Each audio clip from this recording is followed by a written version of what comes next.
On se dit, oh là là, on va revivre les années 90. C'est vrai que c'était une période extrêmement compliquée. Il ne faut pas oublier que la crise a provoqué une hausse des taux hypothécaires de pratiquement doublé en quelques semaines. On a passé de 4% à 7,5-8%. C'est vrai qu'à cette période-là, 90% des gens étaient en taux variable. Ils n'ont pas eu d'autre choix que de vendre. La matière première en immobilier, c'est le terrain. Si on se souvient, feu Jean-Claude Mermoux avait même proposé l'expropriation des propriétaires qui ne voulaient pas mettre à disposition leur terrain. Alors bien évidemment, en Suisse, la propriété est quelque chose de sacré. Même si on voit que quelques années plus tard, avec la latte, on n'en est pas si loin. Hey, c'est Edouard, bienvenue dans l'After, le podcast dédié à l'immobilier et au monde du business en Suisse romande. L'objectif de ce podcast, c'est de vous permettre de continuellement apprendre même après votre journée de travail. Si vous appréciez le contenu, je vous demande une seule faveur, laissez-nous un avis 5 étoiles sur la plateforme que vous utilisez. Allez, bon épisode. Bienvenue dans ce nouvel épisode. J'ai la chance aujourd'hui d'accueillir Yves Cashmail. Hello Yves. Bonjour Edouard. Merci beaucoup d'être là présent sur cet épisode. Plaisir d'échanger un peu avec toi. Donc, peut-être rapidement, aujourd'hui tu es Head of Valuation à CBRE, donc pour la Suisse romande, donc pour des évaluations immobilières. On va en parler un peu plus tard, mais peut-être rapidement, est-ce que tu peux te présenter pour les rares personnes qui ne connaissent pas encore, et puis ensuite l'objectif de cet épisode, c'est de parler un petit peu de l'évolution du marché immobilier que tu as vu aussi au fil des années, donc entre tes débuts et puis aujourd'hui. Ouais, effectivement, alors je suis loin d'avoir un grand âge, mais j'ai eu la chance de faire pas mal de choses dans l'immobilier, en commençant comme dessinateur en bâtiment, ensuite connu différents épisodes, différentes crises également dont on va pouvoir parler, ça va être sympathique. J'ai eu la chance aussi de faire plusieurs métiers, j'ai fait plusieurs années de courtage, j'ai travaillé dans de la gérance, dans de la PPE, dans de la banque également, puisque j'étais aussi responsable des experts à la Banque cantonale vaudoise avant de participer à la création avec deux autres amis, une société qui s'appelait Consulting, qu'on a finalement revendue au groupe CBRE il y a de ça bientôt 5 ans. Voilà. Magnifique. Donc c'était quand tes tout débuts dans l'immobilier ? Ouh là là, 1986 exactement, voilà. Okay. J'avais 16 ans, donc ça remonte à quand même quelques années. Juste avant la crise des années 90. Et donc, tu as commencé par quoi dans l'immobilier ?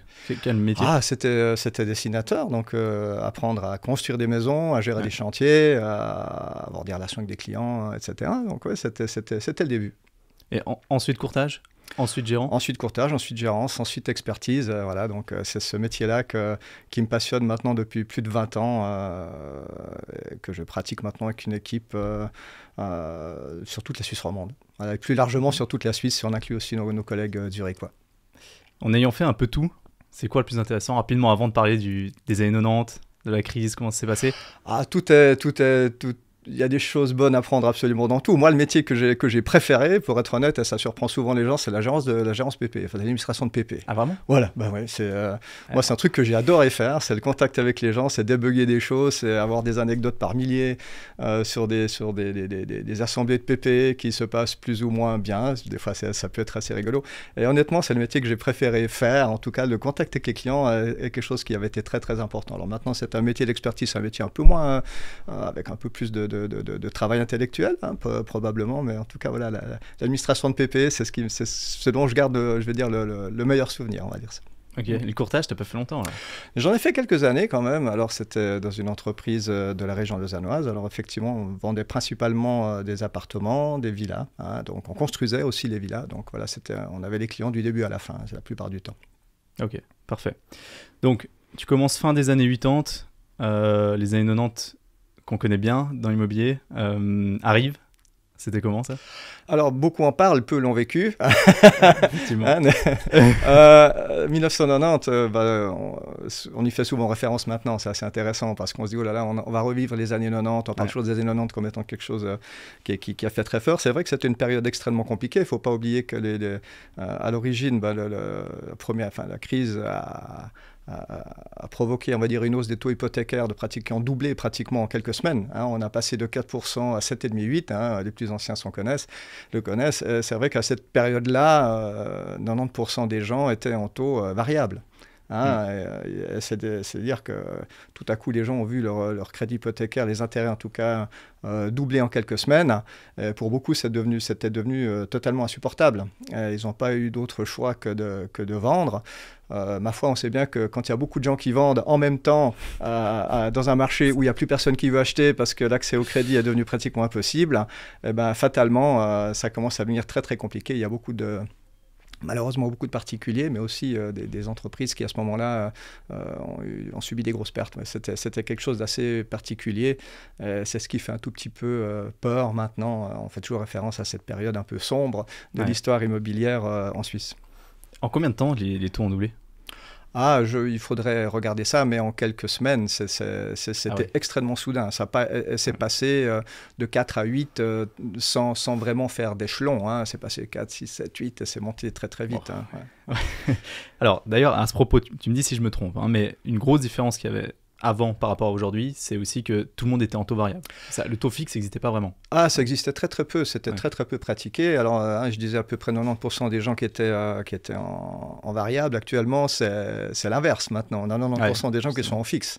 Donc ce qui veut dire aussi que si on devait connaître une nouvelle bulle, si on veut dire ça comme ça, sans vouloir, on reviendra peut-être sur ce terme tout à l'heure, mais c'est une bulle qui se dégonflerait très progressivement au gré des échéances hypothécaires qu'ont les différents emprunteurs. Donc on est très loin des cas de 1990 où tout le monde était dans la même situation au même moment. Ici, si les taux remontent un peu, peut-être que j'ai un taux fixe encore pendant 4 ans, 5 ans, 6 ans. J'ai encore le temps, entre guillemets, de voir venir. On est assez loin. On a vraiment un changement de paradigme des années 90 et maintenant. Donc, si les prix devaient se corriger, ça se ferait tout tranquillement. Et comme on sait, tu le sais également, que le marché immobilier peut revirer d'un côté comme de l'autre très très vite, il y a quand même une grande incertitude sur ce qui va se passer quand même dans le futur. Ouais, bien sûr, ça on y reviendra après. Mais du coup, donc crise dans les années 90, ça c'est début 90, 8 en 9, 90. Oui, c'est ça, oui. Et puis ensuite, gros changement pour le marché de manière générale. Même, du coup, toi, tu as complètement changé d'activité pendant quelques temps, juste. Oui, donc du courtage, c'était pas la meilleure période non plus pour commencer, mais c'était une bonne leçon une bonne leçon professionnelle en tout cas. Si tu commences dans le courtage dans les années 90, au moins après, ça peut que paraître facile. Après, tu sais tout faire, ça. Si tu t'en sors pendant cette période-là. Et du coup, alors, donc les taux ont explosé. Après, combien de temps le marché, à ton avis, comme tu l'as vu un petit peu, tu l'as vécu, combien de temps ça a pris vraiment pour Alors très honnêtement, j'ai plus tellement en mémoire, mais ça a pris quelques temps, mais ça n'a pas été si long non plus. Il a fallu, je pense, 2-3 ans pour que le marché se recorrige et qu'on retrouve, on va dire, une certaine sérénité, puis une espèce de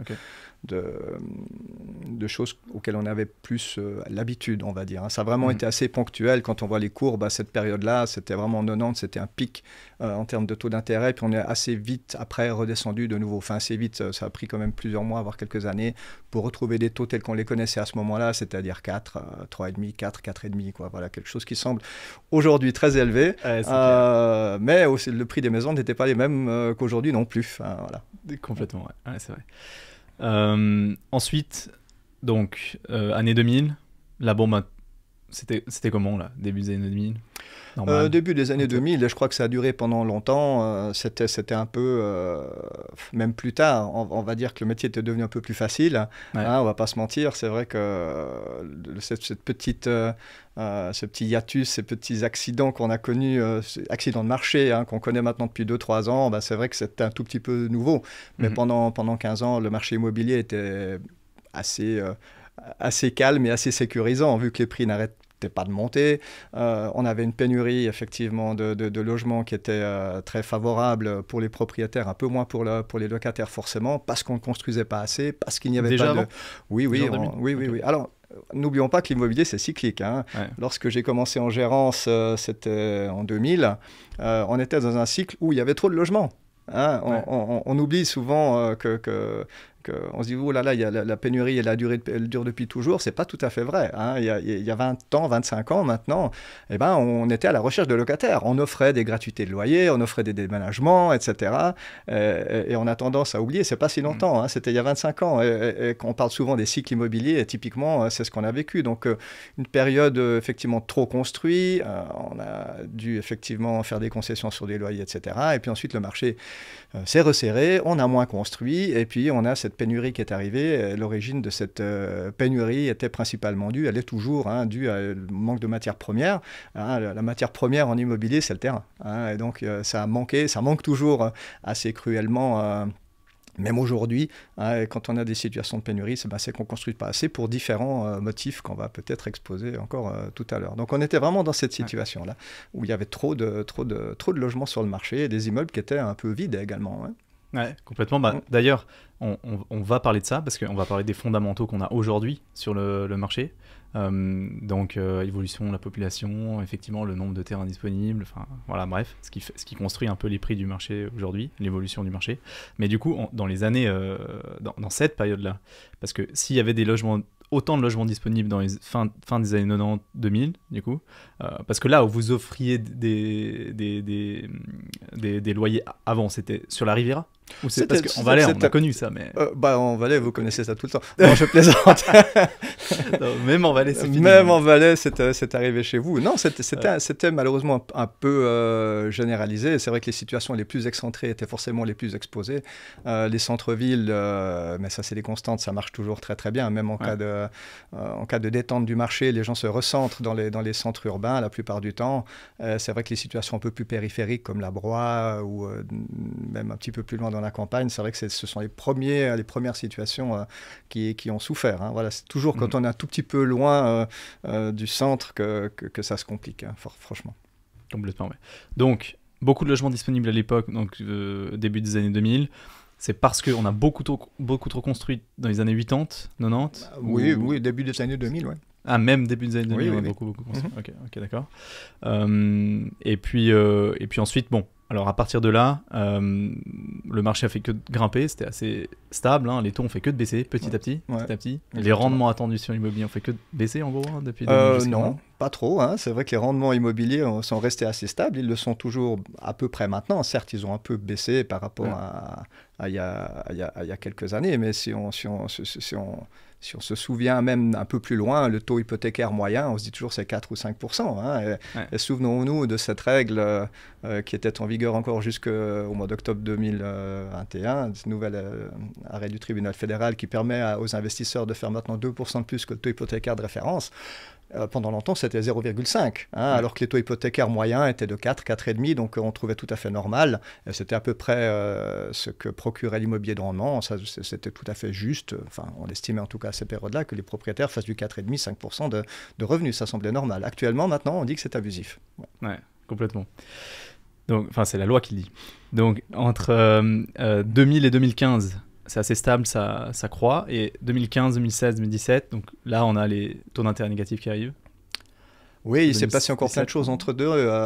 C'est vrai que la problématique, on va dire, de thésaurisation du sol est apparue de manière assez criante dès 2010, on va dire ça comme ça. Une étude qui avait été faite par deux collègues de la Banque cantonale vaudoise, Yvan Schmitt et François Yenny, qui sont devenus mes partenaires par la suite, a montré qu'il y avait une incohérence entre ce que le SCRIS vaudois prévoyait comme mise à disposition de terrain et de disponibilité foncière et la réalité.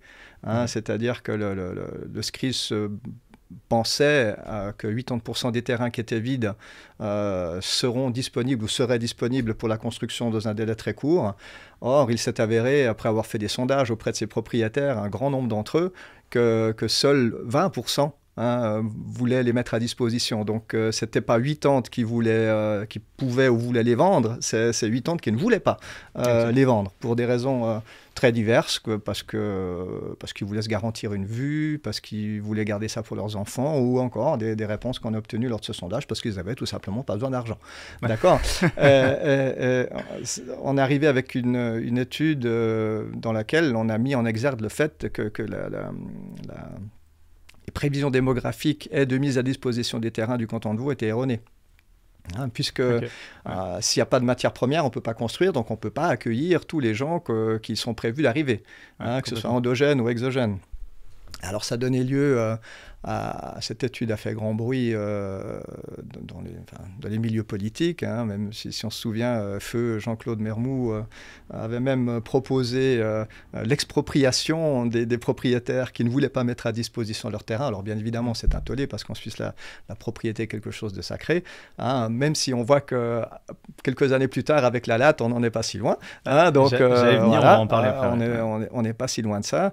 Ça c'était en quelle année cette étude? C'était en 2000. La première étude, parce qu'il y en a eu plusieurs successives, elle devait être aux alentours de 2008-2009, je crois. Okay. Voilà. Ouais. Et c'est clair que ça a provoqué une prise de conscience. Alors le plan directeur cantonal a été modifié pour permettre aux communes de plus construire. Et voilà, quand on offre de plus construire, qu'est-ce qui se passe? L'économie immobilière, elle redémarre. On construit à tout va. Et c'est ce qu'on a vu pendant ces périodes de 2010 à 2015. On a construit énormément parce qu'il y avait tout à coup beaucoup de disponibilité foncière à nouveau. Ouais, ok. Et là, du coup, en 2012, on vote l'Alex Weber. En 2013, on vote la révision de la latte. Et t'en parlais justement, donc il y a eu la volonté peut-être d'accélérer par l'expropriation, donc la construction, l'utilisation des terrains. Ça c'est pas fait. Ouais. Mais on a quand même voté la latte, qui a pour but un peu de faire ça. Dans une moindre mesure, mais c'est vrai que la latte qui était votée à une très très courte majorité, effectivement, elle prévoit un resserrement sur les milieux urbains, la proximité à la mobilité douce, etc. Cette fameuse lutte contre le mitage du territoire, et aussi aux planifications de densification qui sont prévues sur une trop longue période. C'est vrai qu'il y avait dans certaines communes valaisannes, pour sourire un peu, il y avait de la disponibilité pour plus de 60 ans. Voilà, c'était franchement inutile, alors que maintenant la planification elle prévoit plutôt des horizons 10 ans, 20 ans, etc. Et la libération de terrain au fur et à mesure des besoins et non plus sur des spéculations très très optimistes, on va dire ça comme ça. Voilà. Ouais, complètement. Juste pour parler aussi quand même rapidement de ce qui s'est passé en 2007-2008, mais plutôt aux États-Unis, avec la crise des subprimes. Il s'est passé en Suisse. Comment ça s'est passé ça ici? La crise de subprime, elle a eu un effet effectivement un petit peu moins... c'était forcément aussi un petit choc immobilier chez nous, un peu à la mesure de ce qu'on a connu ces derniers mois, ces dernières années suite au Covid, un peu dans une moindre mesure quand même, quoi. Ouais. On a moins souffert que les Américains qui, eux, effectivement, étaient très fortement endettés et qui ont dû surtout rembourser ou payer des taux presque d'usurier, on va pas se mentir. Voilà. Bien sûr. Donc les taux n'ont pas massivement changé. En Suisse, non. Bien sûr qu'on a connu cette période où c'est un petit peu, c'était très, on va dire, bousculé, mais on ne veut pas dire que ça a déstabilisé de manière durable le marché immobilier en Suisse. Ouais. Pour reparler de la latte un peu par rapport au Valais, ce que tu disais, parce qu'effectivement... Si tu me permets que je me moque un petit peu, tu peux t'en moquer volontiers. Mais non, mais ce que je veux dire, c'est qu'effectivement, ce que les gens ont peut-être pas forcément compris, ou comment est-ce que c'était vu, parce que moi, j'ai beaucoup travaillé dans le courtage en résidence secondaire, au début. Et c'est vrai que c'était un gros sujet, évidemment. Mais c'est toujours un gros sujet. C'est en permanence un gros sujet. L'Alex Weber et du coup, la loi sur les résidences secondaires et puis la latte. Et ce qui s'est passé... Et surtout que les plans d'aménagement du territoire de chaque commune maintenant sont en train d'être vus, etc. Donc voilà, c'est super lent, c'est petit à petit, mais bon. Et du coup, on commence à on parle de plus en plus des zones réservées, il y en a de plus en plus partout. Bon. Et du coup, ça fait beaucoup parler. Et donc la latte, c'est un gros sujet. Et ce que faisaient les propriétaires fonciers initialement, parce que comme tu as dit, le foncier c'est sacré, en Valais c'est extrêmement sacré parce qu'il y a 2/3 de propriétaires, donc c'est déjà beaucoup plus important, enfin ça concerne beaucoup plus de population proportionnellement parlant par rapport à d'autres cantons. Et puis les propriétaires avaient acheté, très souvent ils avaient 3 enfants, ils achetaient 3 terrains. En gros, c'était ça l'idée. Ils avaient la maison familiale et ils trouvaient une solution pour acheter 3 terrains pour les 3 enfants. Ils trouvaient une solution. Voilà, trouver une solution, bref. Là, la thésaurisation, en l'occurrence, c'est plutôt d'un point de vue successoral. Ça veut dire on achète, puis on cédera un jour un terrain par enfant pour qu'ils puissent construire, en gros. Et puis, mais sauf que du jour au lendemain, ces gens, mais typiquement en montagne, ils passent là, ils se font donc avoir par l'Alex Weber, parce que du jour au lendemain, on peut plus construire de résidences secondaires, donc voilà, ils ont des terrains quand même, mais qui perdent un peu de leur substance, hein, évidemment, quand on est en montagne ou en station de ski. Et juste après, la latte.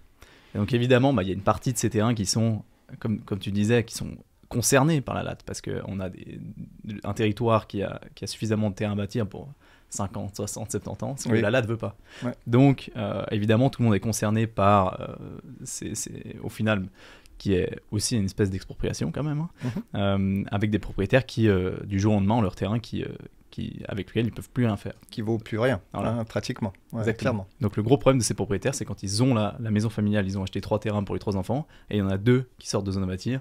Alors, qu'est-ce qu'on fait ? Alors ça, c'est un cas un peu... Voilà. Ensuite, la probabilité que les enfants restent dans le giron familial est peut-être incertain aussi.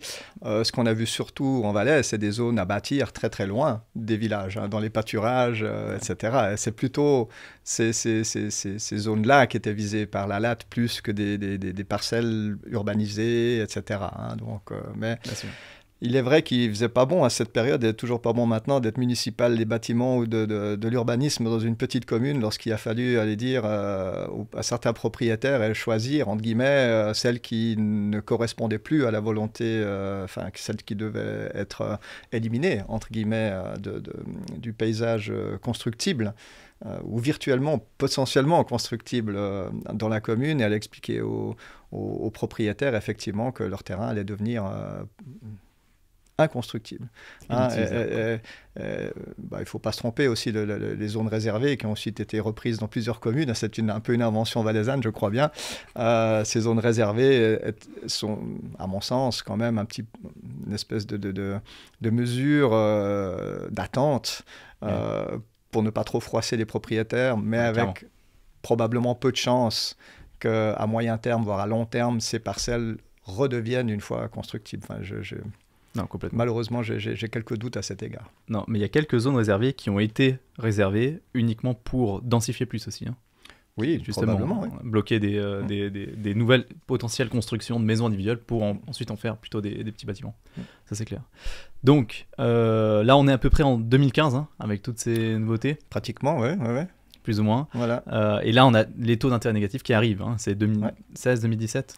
Ça, hein. Oui, ça devait être à cette période-là, tout à fait. Ouais. Et donc après, l'évolution du marché, c'est quoi ? Là, forcément, quand vous avez des taux négatifs, ça influe sur... quand vous avez la BNS qui décide tout à coup de mettre des taux négatifs pour stimuler la croissance, hein, c'est l'objectif. Je crois qu'à ce moment-là, la BNS a peu ou pas... imaginer ce que ça pouvait être pour le marché immobilier. On a surtout regardé l'économie, hein, pour rendre un peu les entreprises plus attractives à l'étranger, parce qu'il ne faut pas oublier qu'on est un pays qui exporte, je crois, pratiquement 70% de ce qu'on produit. Et donc, si on a plus les taux sont bas et plus on est attractif, moins le franc est fort et plus on est attractif à l'étranger. Alors, je pense que il y avait, parmi toutes les raisons qui ont poussé à faire ces taux négatifs, l'une d'elles était celle-ci, mais on a un petit peu oublié l'immobilier, hein, puisqu'effectivement, lorsque tout d'un coup, chaque franc qu'on a en caisse coûte moins 1,75, forcément que tous les investisseurs immobiliers, ils sont prêts à se contenter de moins, hein, tout simplement en matière de rentabilité de fonds propres. Et on sait que mécaniquement, si je me contente de moins en termes de rendement sur fonds propres, la valeur des immeubles, qu'est-ce qu'elle fait ? Elle monte de manière assez sévère. Et c'est ce qu'on a observé. On a eu très très peur d'une nouvelle bulle immobilière. On parlait des années 90 tout à l'heure. On se l'est fait un peu tout seul, hein, je veux dire, par l'instauration des taux négatifs. Alors ça a surtout touché les immeubles de rendement, hein. Il est vrai qu'à contrario, c'est vrai que les prix des villas, les prix des appartements PP, tout ce qui est des biens de consommation propre, a continué de monter, on va dire, de manière plus mesurée. Mais il est vrai qu'on a connu pendant une très très longue période des valeurs, des prix d'immeubles qui effectivement prenaient en compte qu'on se servait un tout petit peu moins de rémunération sur fonds propres pendant cette période-là. Ouais. Donc, parce que tu parles de pendant cette période-là, mais ça a duré quand même de 2016 à peu près à maintenant, au final 2023. Ouais, hein. Donc c'était assez long. Et alors, si je résume un petit peu, c'est baisse du rendement attendu sur le marché par les investisseurs, Donc, on peut payer plus cher les immeubles. Donc, plus le temps passe, plus on peut payer cher. Ensuite, le Covid arrive en 2019, 2020. Ça, contre toute attente, c'était difficile de savoir qu'est-ce qui allait se passer. Au final, ce qui s'est passé, c'est que ça a encore accéléré le truc, à peu près. Ça l'a freiné ensuite. Ouais. Lorsque le Covid est arrivé, effectivement, on a connu toute cette perte. On a dit ça encore 1000 fois, mais c'est vrai qu'il y a une rupture des chaînes d'approvisionnement. Donc, les matériaux de construction sont devenus nettement plus chers. On parle du bois, on parle de l'acier, on parle des matériaux isolants, etc., qui sont beaucoup produits en Chine et qui n'arrivaient plus chez nous. Et les prix ont augmenté. Ça a freiné la construction, forcément. La guerre en Ukraine, on l'a vu aussi, le renchérissement d'électricité a contribué à l'inflation qu'on a connue qu'on connaît maintenant depuis environ 2 ans. Une inflation qui est passée... En Suisse, ça a été, on a eu un pic à 3,5%, mais n'oublions pas que dans les pays voisins, en Angleterre, aux États-Unis, on atteint une inflation de 8 à 10%. Donc c'est extrêmement massif. Dans la zone euro aussi, on a frôlé les 5,5% d'inflation. En Suisse, on était plutôt mesuré. Je veux dire, les objectifs de la BNS sont une inflation qui sont inférieure à 2%, ou du moins qui avoisine les 2%, mais jamais au-dessus.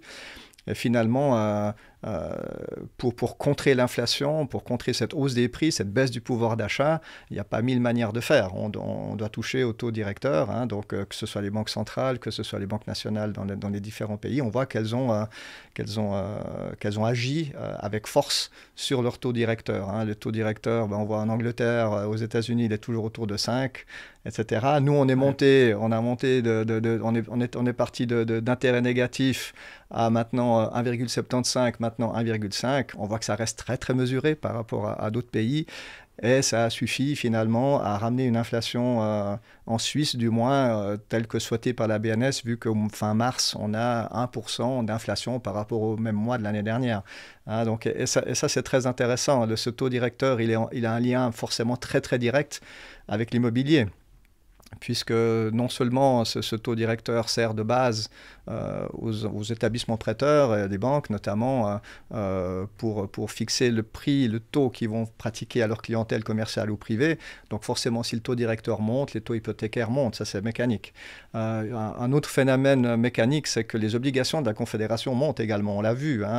Dès que vous montez au taux directeur, les obligations de la Confédération qui, elles, ont été même négatives à un certain moment lorsque les taux étaient négatifs aussi. On voit que les obligations de la Confédération commencent à monter. Elles sont devenues au moment un peu attractives. C'est devenu un arbitrage pour les professionnels de l'immobilier et les investisseurs. Dire, attends, on va des obligations de la Confédération à 1, 1,2. L'immobilier, ça ramène...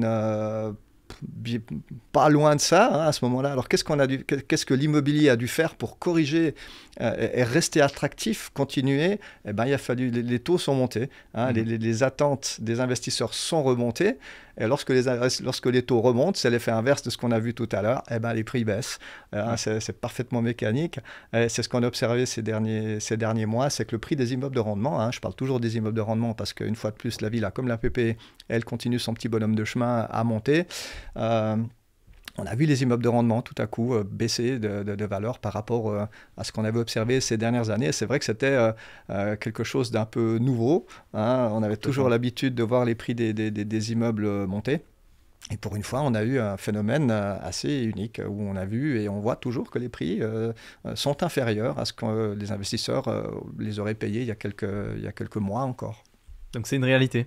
C'est une vraie réalité. Ouais. De combien ils ont quel pourcentage? C'est très variable. C'est très variable. Ça dépend des régions, ça dépend de la typologie d'immeuble, parce qu'il y a un autre phénomène maintenant qui vient se greffer, parce que si l'immobilier était très très tranquille, on va dire ça comme ça, pendant une quinzaine d'années, je veux dire tout à coup ça s'est accéléré par la baisse des constructions, par effectivement la hausse des taux et aussi par les rénovations énergétiques qui sont maintenant devenues nécessaires et qui là aussi rentrent dans l'équation de la gestion des immeubles, de leur rentabilité, mais aussi de leur acquisition.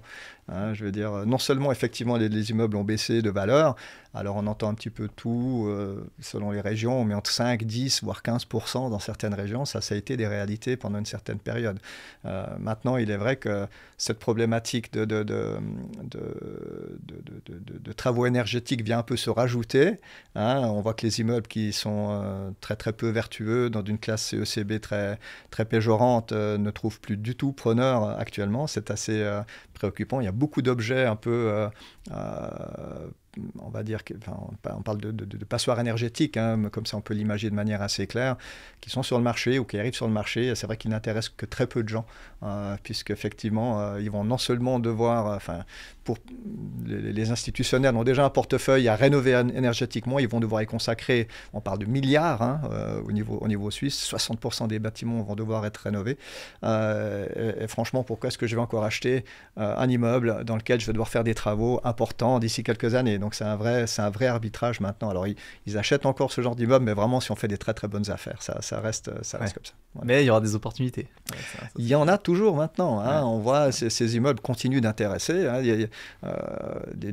On voit même des entreprises, des petites entreprises acheter ce genre d'immeubles pour y faire travailler leur personnel, etc. Et c'est vrai que par ces économies-là, on peut quand même arriver à transformer ces bâtiments, à les rendre vertueux, selon les objectifs 2050, et pouvoir avoir ensuite des appartements de qualité à l'intérieur de ces... Donc oui, il y a des opportunités. Certains les voient, et d'autres les voient également, mais ils se disent, c'est pas tellement notre business de faire ça maintenant, quoi. On a d'autres choses à faire. Ouais, c'est clair. J'avais fait plusieurs épisodes avec des fonds immobiliers, dont 2-3 qui m'ont dit que sur la correction des valeurs des immeubles de rendement, c'était plus important en Suisse romande qu'en Suisse alémanique. C'est vrai ça ? Oui, c'est vrai.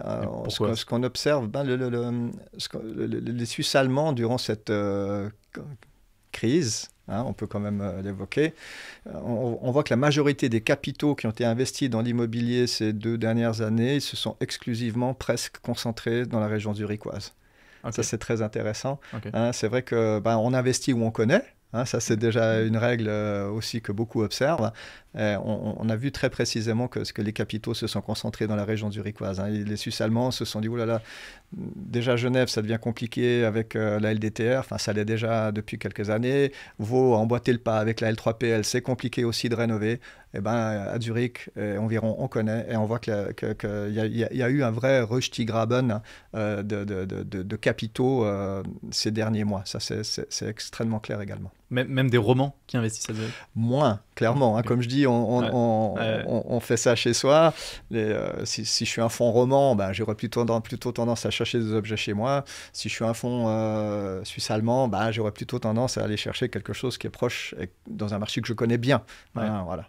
Je rebondis d'ailleurs là-dessus parce que dans les échanges que j'ai eu avec ces fonds, il y en a un qui m'avait cité justement l'achat le plus fou à Genève, alors super bien passé, plein centre, mais c'était une caisse de pension a priori bâloise qui a acheté à Genève, mais à un taux de rendement de l'ordre de 1,5, extrêmement faible, en pleine dans cette période de fou. Mm-hmm. Comment est-ce qu'on peut rationaliser une acquisition pareille ? On ne peut pas. C'est très compliqué. Je veux dire, les intérêts des intervenants, les intérêts des investisseurs changent très vite. D'un coup, pas beaucoup de liquidités parce que vous avez fait une levée de fonds et donc il faut les utiliser. Donc vous êtes prêt à consentir un petit peu à percevoir moins sur votre rendement, et puis d'autres qui tout à coup se sortent carrément des acquisitions pendant quelques temps avant d'y revenir, etc. Mais rationaliser, je vais dire de manière un peu linéaire, ce genre de comportement, c'est impossible à prévoir. On voit qu'il y a des tendances. Ouais. On sait qu'à une période, les fonds sont plutôt agressifs, puis ensuite ils le sont un petit peu moins, etc. Voilà, c'est un petit peu, on parlait des cycles, etc. Donc ouais. on est dans ces mécanismes-là également en matière d'investissement. Alors, mais c'est vrai qu'à Genève, c'est un petit peu particulier. Les taux, comme tu viens de l'évoquer, ça reste assez limité. Si tu es à Moudon ou à Yverdon, sans vouloir dévaloriser ces 2 magnifiques régions, c'est vrai qu'on en est très très loin. Ouais. Voilà. Donc c'est vrai qu'à Genève, on privilégie la sécurité, une ville presque internationale, etc. Donc qui intéresse aussi des fonds étrangers et pas seulement des fonds suisses. Ouais, complètement. On parlait du coup des fondamentaux de l'époque, dans les années 90, et puis les fondamentaux aujourd'hui. C'est quoi la différence majeure un peu entre les deux de pourquoi est-ce que... Parce que il y a quand même quelques médias qui ont fait le lien entre les deux, hein, avec justement ces baisses un peu des valeurs de rendement, des immeubles de rendement, hein, avec l'augmentation des taux. Et donc, il y a quelques médias qui ont fait le lien entre les deux en 1990 et aujourd'hui. Mais c'est quoi les différences fondamentales? C'est pas vraiment pareil. Principalement, ce qu'on peut observer, on l'a déjà un peu évoqué, c'est que le moyen de financer son objet a changé déjà. Auparavant, on était en variable, maintenant on est en fixe, donc ça change quand même considérablement le risque d'une éventuelle bulle.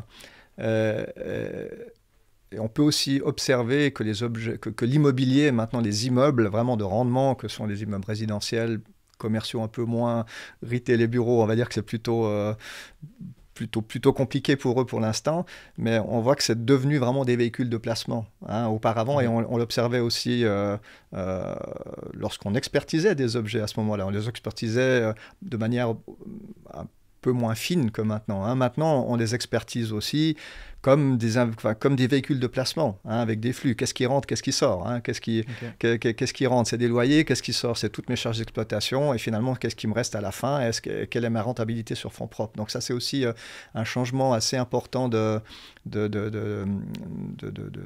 paradigme aussi pour ces immeubles-là. Maintenant, c'est une alternative aux actions, aux obligations. Ça l'a toujours été, forcément, mais c'est de manière beaucoup plus prenante maintenant. Il y a aussi beaucoup plus de fonds qui se sont créés et qui sont actifs dans l'immobilier maintenant. Il y en a beaucoup plus que ce qu'il y en avait il y a 20 ou 30 ans.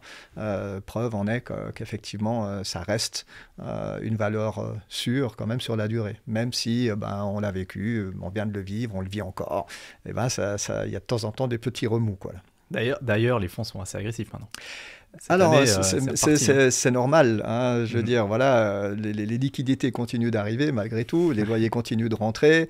Alors, on a parlé de cette problématique de rénovation énergétique, on va y consacrer beaucoup d'argent. Alors, c'est vrai qu'on a vu ces derniers jours, ces dernières semaines, à nouveau, hein, des nouveaux appels de fonds de pas mal de gros investisseurs. Alors maintenant, la question, est-ce que c'est pour acheter des immeubles ou est-ce que c'est pour les rénover, hein, ou peut-être dans les deux, ou parfois même de réduire la dette, hein, tout simplement, hein, pour réduire un petit peu cette exposition à un taux qui serait susceptible de monter encore. Alors ça, l'avenir nous le dira. On va voir un peu à quoi sera destiné cet argent. Mais on voit par contre que tous ces appels de fonds trouvent preneur, hein, et je veux dire, ça veut dire qu'il y a en face des investisseurs qui continuent à avoir confiance dans l'immobilier et dans ces fonds cotés ou non cotés. Et ça, c'est toujours très positif. C'est des signaux très très positifs pour le marché, hein. Ça veut dire aussi potentiellement ce retour des investisseurs, on l'a vu durant le courant de l'année probablement de nouveau dans des acquisitions, et forcément s'il y a de plus en plus de monde qui revient dans le marché, forcément on va peut-être voir les immeubles s'apprécier peut-être encore un peu. Maintenant ça dépend tellement de facteurs, hein. Ces rénovations, est-ce qu'elles sont répercutables sur les loyers, est-ce que je vais avoir mon état locatif augmenter? Voilà, c'est des questions qu'il faut vraiment traiter immeuble par immeuble de manière très très spécifique. Ouais. Tu dis les investisseurs aujourd'hui donc ont confiance dans le marché, hein, s'ils investissent autant que ça. C'est ce qu'on observe en tout cas maintenant depuis quelques semaines. Ouais. De chaque mois, chaque semaine, c'est des centaines de millions, hein, de levées de fonds. C'est assez hallucinant. Donc c'est quoi les projections du marché immobilier suisse pour l'avenir du coup? On n'a pas de boule de cristal, hein. La boule de cristal ne fait pas partie de l'attirail des outils de l'expert. C'est toujours... on a des visions à très court terme maintenant, il ne faut pas se mentir, hein. On voit peut-être à 6 mois, une année, hein. C'est vrai qu'auparavant, on pouvait se dire, oh là là, tout est ciel bleu, tous les feux sont verts. Mais on voit que tout à coup, il suffit de peu de choses pour déréguler le marché. Il suffit d'un virus, il suffit d'une guerre qui est à nos portes pour tout à coup que les fondamentaux économiques changent. Donc c'est très très difficile de prévoir l'avenir. Personnellement, j'ai plutôt tendance à être positif, hein. Je pense que ça va reprendre des couleurs. Je parle du point de vue des investisseurs. Là où ça reste très très compliqué maintenant, c'est la construction. On ne construit pas assez. Et ça a malheureusement un impact fort sur les locataires, vu que si on ne construit pas assez, on a un taux de vacances qui diminue. Et si on a un taux de vacances qui diminue, les prix continueront à monter, hein. On souhaite juguler aussi la hausse des loyers. Il n'y a que par la construction qu'on va arriver à le faire. Maintenant, on voit que c'est compliqué, hein, on sait qu'on doit densifier. Il y a des jolis projets qui ont été proposés et qui finalement se font retoquer par le biais d'initiatives populaires, alors même que des plans d'affectation ont été validés par des communes. Donc ça aussi, c'est nouveau. Ouais. C'est susceptible de refroidir quand même certains investisseurs de partir dans du développement immobilier. Hein, pour parler de ces sujets avec plusieurs d'entre eux, c'est vrai que cette incertitude juridique qui est provoquée maintenant, on l'a vécu à Montreux, on l'a vécu à Crissier, on le voit dès qu'on commence aussi à faire quelque chose de vertical, des tours, les gens sont très très allergiques à ça quand même en Suisse. On n'est pas habitué à qui l'ont voté. Voilà, mais c'est vrai qu'on dit aux gens, soit je fais en hauteur, soit je fais à plat, tu veux quoi? Je veux pas autant à plat et je veux pas en hauteur. Donc ça devient compliqué, ça devient un peu schizophrène. C'est des problématiques vraiment très sensibles, parce que pour effectivement faire augmenter ce taux de vacances, pour proposer des logements, il va falloir construire de manière très, très, très, très importante. Il faut 5000 nouveaux logements dans le canton de Vaud par année. On en est malheureusement actuellement très loin. On était bien parti, on était sur une bonne tendance avant l'arrivée du Covid. Le Covid a fait plonger un peu cet élan, on va dire, positif qu'il y a eu dans le canton de Vaud notamment. Maintenant, il va falloir trouver des solutions ensemble entre la population et les développeurs et les autorités politiques pour pouvoir rassurer à nouveau les investisseurs et les développeurs pour repartir dans des projets d'envergure. Certains ont perdu vraiment beaucoup d'argent en études préliminaires, en frais d'architecte, etc., pour des projets qui sont morts. Voilà, donc, c'est assez préoccupant, c'est très préoccupant quand même sur certains égards. Tu as un exemple par rapport à ça? Tu as parlé de Montreux, de Crissier, mais qu'est-ce qui s'est passé concrètement? Sans parler du projet lui-même, mais juste juridiquement pour que les gens puissent comprendre quels Alors, sont je ne connais pas le détail de chacun d'entre eux. Néanmoins, c'est vrai que dans le cas de Montreux, je crois, ce qui s'est passé, c'est qu'il y a un plan d'affectation qui a été validé par la commune, c'est-à-dire il y a tout un processus plan de quartier. C'est un plan de quartier qui fait l'objet d'un permis, hein, donc, qui est soumis à la population. La population a le droit de s'y opposer, de faire des remarques. La commune les a entendus, elle a fait retravailler le projet, etc. Elle a retravaillé son projet. Et donc, voilà, on est dans cette phase première où les opposants ont pu s'exprimer. Le permis de la zone s'était déclassé, et les opposants reviennent par derrière avec une initiative populaire pour finalement contrecarrer la décision de la commune, alors qu'ils avaient eu l'occasion de le faire déjà dans un premier temps. Et c'est là que le bas blesse un peu. En Valais, il y a une loi qui interdit ça. Hein, on ne peut pas revenir par le biais d'une initiative populaire contre un plan d'affectation qui aurait été validé. Hein, c'est un instrument auquel peut-être les Vaudois devraient penser pour éviter finalement de devoir stopper des projets alors que tout était mis en place et que la population a eu tout loisir de faire des oppositions et des remarques lors de cette enquête préliminaire. Les Valaisans sont quand même beaucoup plus rationnels. Hein. Non mais je dis ça parce que effectivement, moi on m'a parlé de ce projet dans le cadre de cours, effectivement, de Montreux, qui est un projet massif où effectivement il y a alors dans les montants, hein, de ce que j'ai en tête dans mon souvenir, c'est bien 5 millions de travail, d'études, de plans, et sans compter la durée, qui ont été investis et qui sont brûlés, quoi. En gros, hein, sur un projet qui au final deviendra un parc ou un champ. Qu'il est toujours et qu'il restera, quoi. Exactement. Non, c'est compliqué. On parlait des projections qui sont difficiles à faire pour chaque marché immobilier, enfin pour le marché immobilier suisse de manière générale plutôt. Et justement, ma question c'est, parce qu'on parle du marché immobilier suisse de manière générale, mais il y a plein de marchés dans le marché. Hein. Forcément. L'industriel, commercial, l'hôtellerie, résidentiel, c'est pas tout pareil. C'est quoi un peu tes projections par rapport à ça? Si tu vois l'évolution, par exemple, de l'immobilier industriel sur les dernières années, aujourd'hui, ça a beaucoup évolué, hein, avec notamment le e-commerce. Ça a beaucoup évolué. Le retail et l'industriel sont un peu liés. Hein. C'est clair que tout ce qui est commercial, commerce, on le voit dans les centres-villes, ça souffre beaucoup. Si on observe un petit peu de manière un peu plus large dans les autres pays, on voit qu'effectivement le e-commerce, et dans le nôtre aussi forcément, le e-commerce commence à prendre une part vraiment prépondérante du marché. Hein, quand on voit des sociétés, pour ne pas la citer, comme Galaxus, qui vous livrent vos produits le soir même, si vous commandez à 11 heures, ça commence à devenir assez incroyable, on va dire, en termes de flux. Mais ça veut dire aussi que ces acteurs-là, voyant qu'effectivement les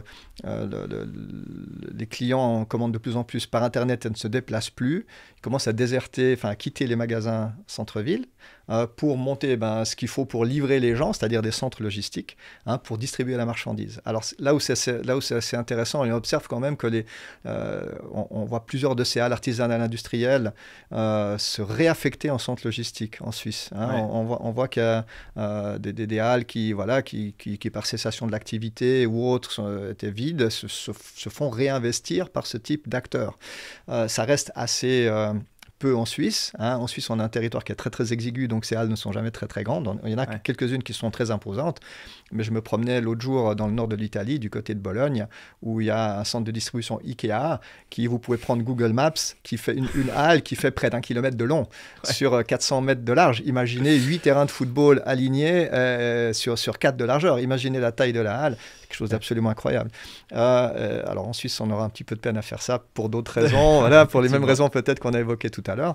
Mais très intéressant. Ce qu'on observe, c'est que ce type d'acteur peut payer un petit peu plus que les acteurs qui faisaient auparavant de l'artisanat industriel, puisqu'ils vont quitter les magasins qui coûtent souvent très très cher en termes de loyer dans les centres-villes, puisqu'on n'a pas cette charge, on n'a plus cette charge, et encore on a du personnel qu'on va devoir, dont on va devoir se passer, on peut se permettre de payer un petit peu plus que de l'artisanat industriel. Donc on voit que ces centres logistiques, c'est peut-être un peu une poche de profitabilité future. On voit en tout cas qu'en Suisse, et comparativement à d'autres pays, entre le coût de la dette de ce type d'investissement et le revenu, ça reste très très positif.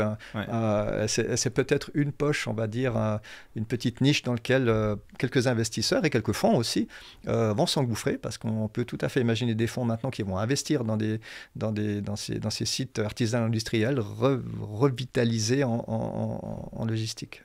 Complètement. Donc là où tu disais avant, au tout début de l'épisode, le centre-ville, c'est toujours assez safe. Je veux dire, les prix de l'immobilier tiennent aussi, même pendant les crises en Suisse.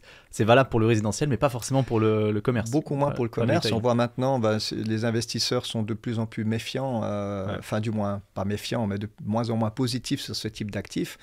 On voit, il y a quelques fonds, cotés ou non en Suisse, qui font ce type d'activité, qui investissent dans du retail. Et on voit qu'en 2022, ils étaient tous en agio positif, la plupart. Et on voit, à contrario, qu'en 2023, plus de 70% d'entre eux étaient en disagio.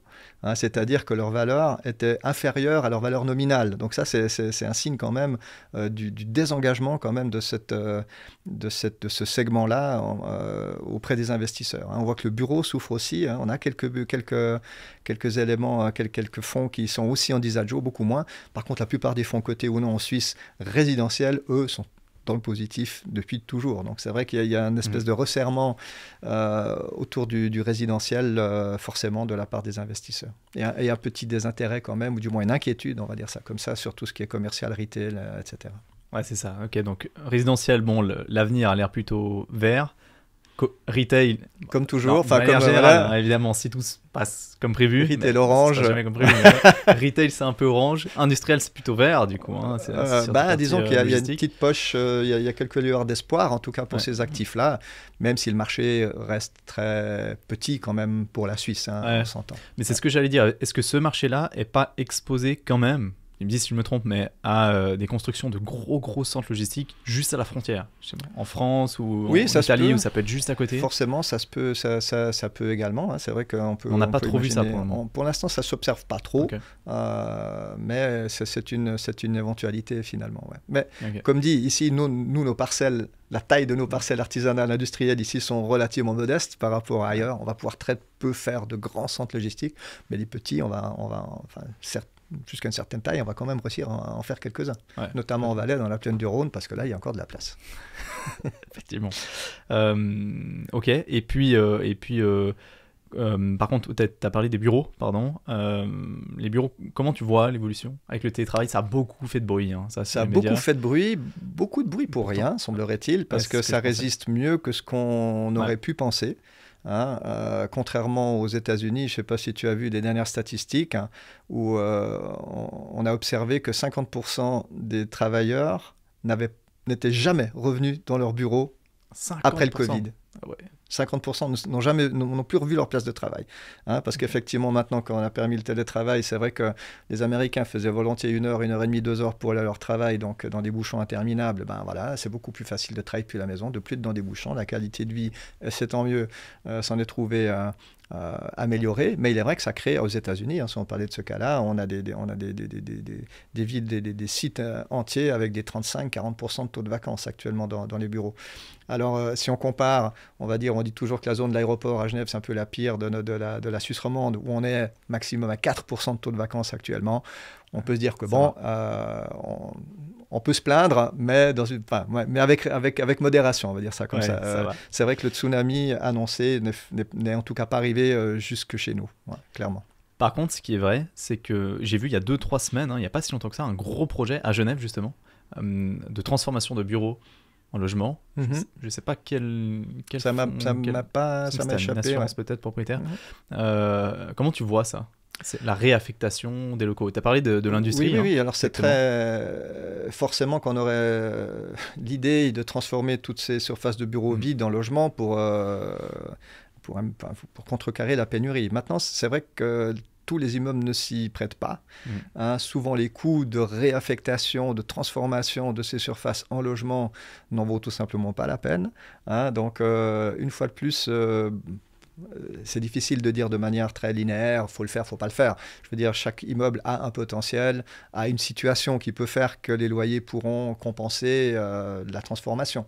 Maintenant, si vous êtes dans une périphérie avec des loyers beaucoup plus faibles et un immeuble complètement transformé, peut-être que ce sera juste impossible. Donc une fois de plus, et comme souvent dans l'immobilier, c'est souvent le cas par cas, et c'est souvent du tailor-made, il faut souvent se pencher vraiment sur immeuble par immeuble pour déterminer si ça vaut la peine ou pas. Mais ce serait une éventualité. Hein. Moi, on avait calculé il y a quelques années de ça qu'on pouvait mettre l'entier de la population de la Chaux-de-Fonds dans les surfaces vacantes de bureaux lausannoises, vous voyez, donc il y a du potentiel.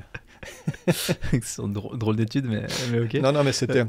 C'est un calcul vite fait. Hein. Oui, non, vous savez quel est le taux quels sont le nombre de mètres carrés de surface vide. Vous savez combien consomme par personne le truc et vous voyez combien de population vous pouvez mettre virtuellement ou par amusement, on va dire, dans un calcul comme ça. Quoi. C'est un calcul qui est assez vite fait. J'ai dit la Chaux-de-Fonds, mais ça aurait pu être une autre de même taille. Hein. Ouais, c'est vrai. Après, il n'y a pas beaucoup de monde à la Chaux-de-Fonds. De moins en moins, malheureusement. De moins en moins, les pauvres. Ouais. Je me permets, vu que tu as taclé un petit peu le Valais.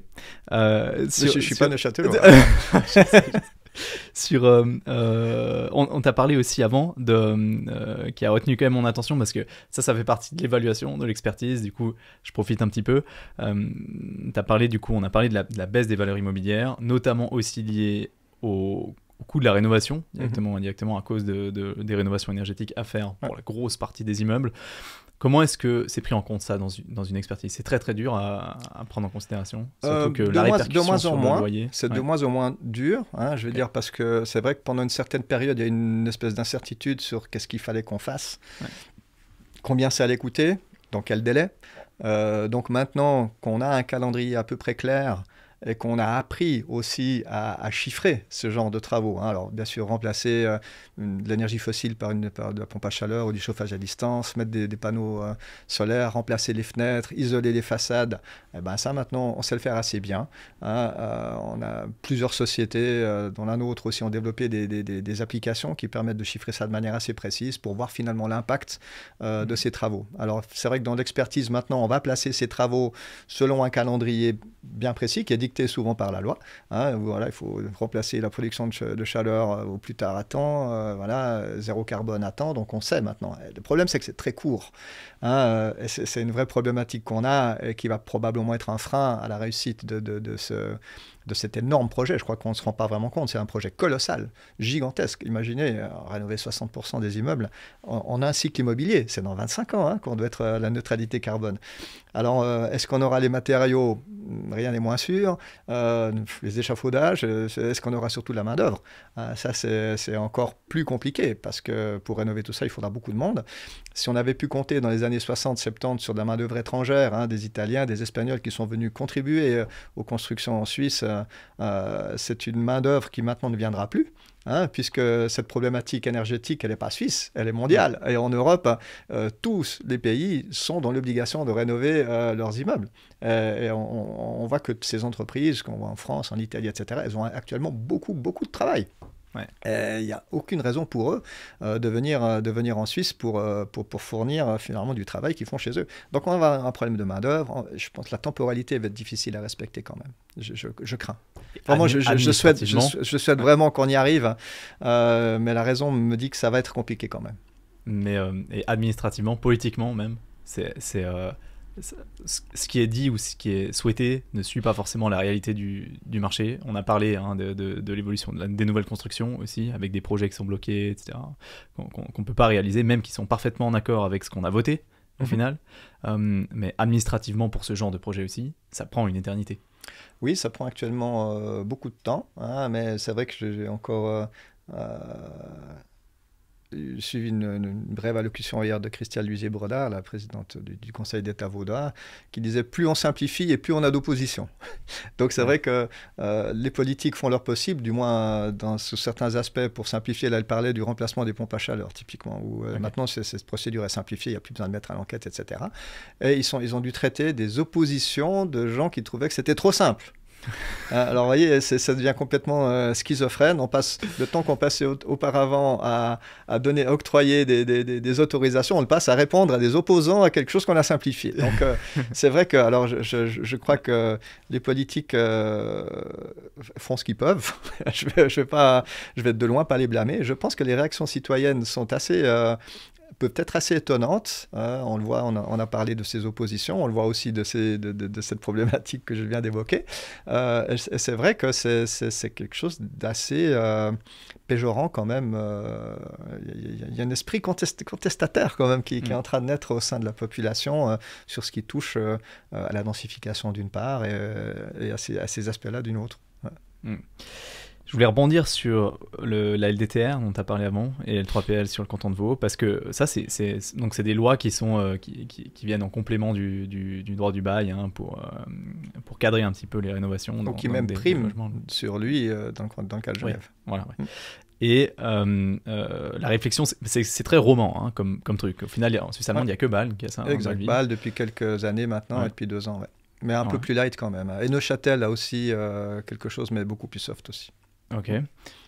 Mais proportionnellement, du coup, c'est beaucoup plus présent en Suisse romande qu'en Suisse alémanique. Et si tu vas sur les portails immobiliers, c'est pour ça que je voulais ton avis, parce que je trouve ça assez intéressant, et que tu cherches un appartement 2 pièces et demie ou 3 pièces et demie, n'importe qui peut faire ça. On voit la différence en 2 secondes. À Zurich versus à Genève, les loyers sont autant élevés d'un côté et de l'autre, mais la qualité des logements n'a rien à voir. C'est-à-dire qu'à Zurich, il n'y a pas cette loi. Et les logements sont rénovés, ils sont toujours beaux, ils sont toujours bien faits, bien entretenus, ils sont tous rénovés. Et à Genève, c'est pas le cas. Non, ça c'est une réalité malheureusement. Cette loi qui a toujours pour but de fournir des loyers abordables à la population qui a le moins d'argent, c'est finalement, je le crains, un peu retourné contre les locataires. Puisque si on prend le cas de Genève, où si votre revenu est supérieur à 3 620 francs, sauf erreur je crois maintenant, la pièce, ce qui fait environ 850 francs pour un T3 genevois, vous voyez un petit peu l'ordre de grandeur, vous ne pouvez plus, lorsque vous faites des travaux, rentabiliser les travaux. Et c'est vrai que, bien sûr que c'est bien pour la population, mais ça s'est retourné contre eux parce qu'ils se retrouvent maintenant dans des logements qui n'ont pas été rénovés depuis 30 ou 40 ans parce que le propriétaire n'a absolument aucun intérêt à le faire. Ouais. Et ça, nous, on le voit vraiment en tant qu'experts qui visitons des milliers d'immeubles chaque année. On peut clairement voir que le parc immobilier genevois est probablement le moins bien entretenu de Suisse. Alors, sans raison de cette LDTR, Je pense qu'en partie, oui, hein, clairement. C'est un petit peu regrettable. Evo a emboîté le pas aussi avec la L3PL, qui était aussi votée par la population. C'est vrai qu'on peut avoir ce risque également d'ici quelques années. Mais c'est vrai que les Suisses allemands, ils ont un parc immobilier qui est en meilleur état que le nôtre, ça c'est évident. Ouais. Ah, c'est flagrant. Sur le portail immobilier, c'est flagrant entre Zurich et Genève. Yves, merci infiniment pour le partage. Edouard. On a fait un super tour là, de l'immobilier suisse, je pense. Hein, c'était très intéressant. On a parlé de plein de choses en espérant que ça puisse intéresser ceux qui nous auront écoutés. J'en doute pas. Merci infiniment. À très vite. Merci Edouard.